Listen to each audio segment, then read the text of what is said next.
அக்கா, அந்த டிரைவர் மாப்பிள்ளை போய் சம்பளம் கொடுக்க சொன்னா ரவுடி மாதிரி அடிதடி பண்ணிட்டு வந்திருக்கான்.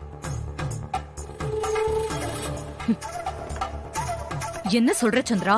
ஆமா, பாரு மேனேஜர் அடிச்சு எப்படி உதச்சிருக்கானு. ஆமா மேடம், அவர் என்னை அடிச்சிட்டாரு மேடம். அதான் கம்ப்ளைண்ட் பண்ண வந்த மேடம்.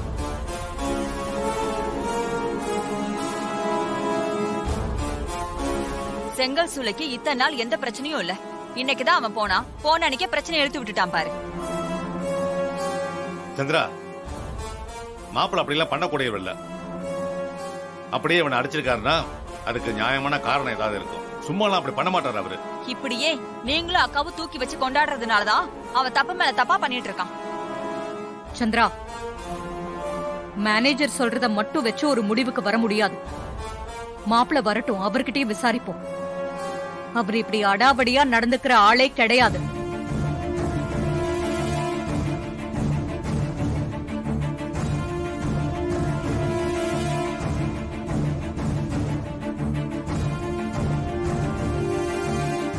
என்னப்பா பப்புல் மடை நமக்கு முன்னாடி வந்து நிக்கிறான்?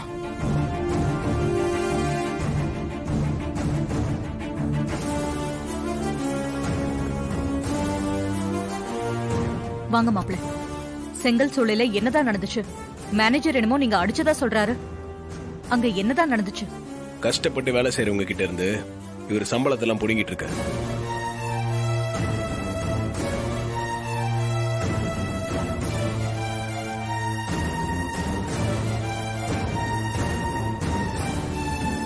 என்ன மாப்பிள்ள சொல்றீங்க? ஆமா அத்தை, அங்க வேலை செய்யற எல்லார்கிட்டயும் 300 ரூபாய் கமிஷன் வாங்கிட்டு இருக்காரு.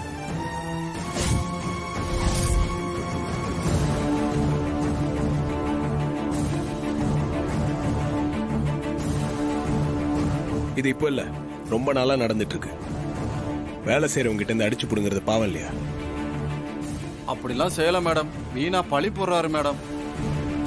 நீ செய்யலைனா அவர் எதுக்கு உன் மேல பழிய போடுறாரு? மேடம் அதான் மேடம் எனக்கும் தெரியல.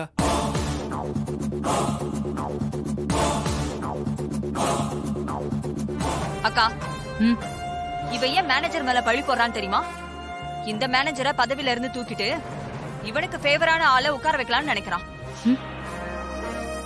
அத்த, இவன் தப்பு செஞ்சது உண்மை. லேபர்ஸ் கிட்ட 300 ரூபாய் கமிஷன் வாங்கினதும் உண்மை. இல்ல மேடம், இவங்க 2 பேரும் வீணா என் மேல பழி போடுறாங்க மேடம். பப்புலே, அப்படியா? கொஞ்சம் இரு. அத்த,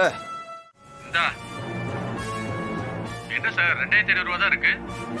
300 ரூபா குறையுதே சார். வழக்கம் போல குடுக்கறது தானையா, வாங்கிட்டு போயா. உள்ள குட்டிக்காரன் சார், செலவு கூட யார் உள்ள குட்டி பேத்துக்கு சொன்னது செலவுக்கு இல்லையா? போயா.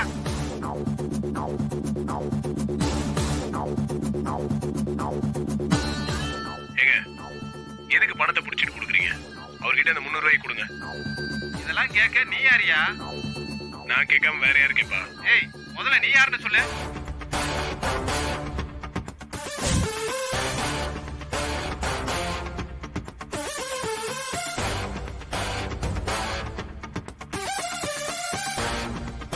ஏங்க, இதை இப்ப எடுத்தீங்க? எப்பா, இந்த பப்புல் மண்டை இப்படி உள்டாவா நடந்துப்பான்னு எனக்கு தெரியும். சின்னத்தையும் அவனுக்கு சப்போர்ட் பண்ணுவாங்கன்றதும் தெரியும். அதான் ஒரு சேஃப்டிக்கு வீடியோ எடுத்து வச்சுக்கிட்டேன். இப்ப யூஸ் ஆகுது பாத்தியா?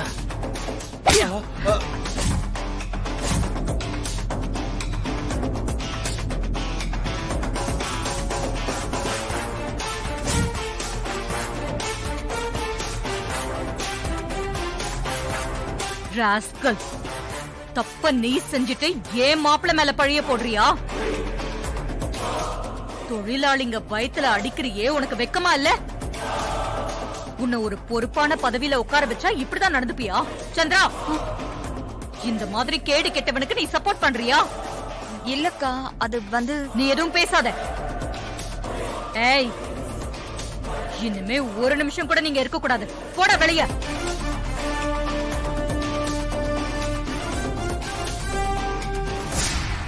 இவ்வளவு நாளா அங்க தப்பு நடக்கிறது எனக்கு தெரியாத மாப்ள. நீங்க இன்னைக்கு அந்த தப்ப கண்டுபிடிச்சு சரி பண்ணிருக்கீங்க. ரொம்ப சந்தோஷம்.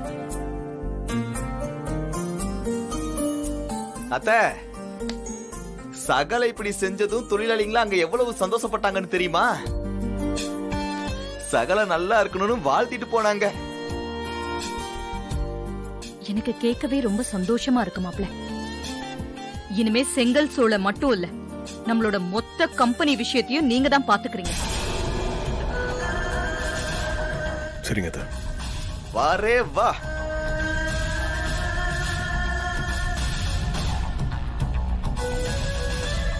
மாப்பிள, சாமுண்டீஸ்வரி யாரையும் நம்பி அவ்வளவு பெரிய பொறுப்பை கொடுக்கறவ இல்ல. உங்ககிட்ட கொடுக்கறான்னா உங்க மேல அவ அவ்வளவு நம்பிக்கை வச்சிருக்கா. உங்களால இனிமே நம்ம தொழில் பெருசா டெவலப் ஆக போகுது. அதுல என்ன சந்தேகம் மாமா? சகல தொட்டாலே எல்லாமே சக்சஸ் தானே.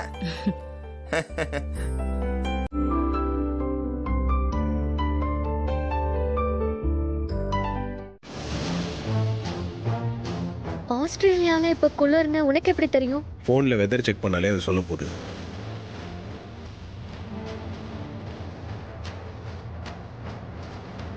என்ன இது யோசிச்சுட்டே இருக்க? மகேஷ் விஷயமா? இல்ல, நான் ஆஸ்திரேலியா போறதே எப்படி வீட்டுல சொல்லிட்டு போறதுன்னு தான் யோசிச்சுட்டு இருக்கேன். சொல்லிக்காம போனா அம்மாவோட ரியாக்ஷனை நினைச்சாலே பயமா இருக்கு. அவங்க ரொம்ப கோவமாயிடுவாங்க. என்ன ஆஸ்திரேலியாவுக்கு அனுப்பிச்சிட்டு எங்க அப்பா அம்மா கிட்ட சொல்லிக்கலான்னு நீ நினைக்கலாம். அப்படி நீ செஞ்சா அவங்க கோவம் முழுக்க உன் மேல திரும்பிடும். உன்னை கண்டபடி பேசுவாங்க, திட்டுவாங்க. அதை நான் பாத்துக்கிறேன். நீ அதை பத்திலாம் யோசிச்சுட்டு இருக்காத.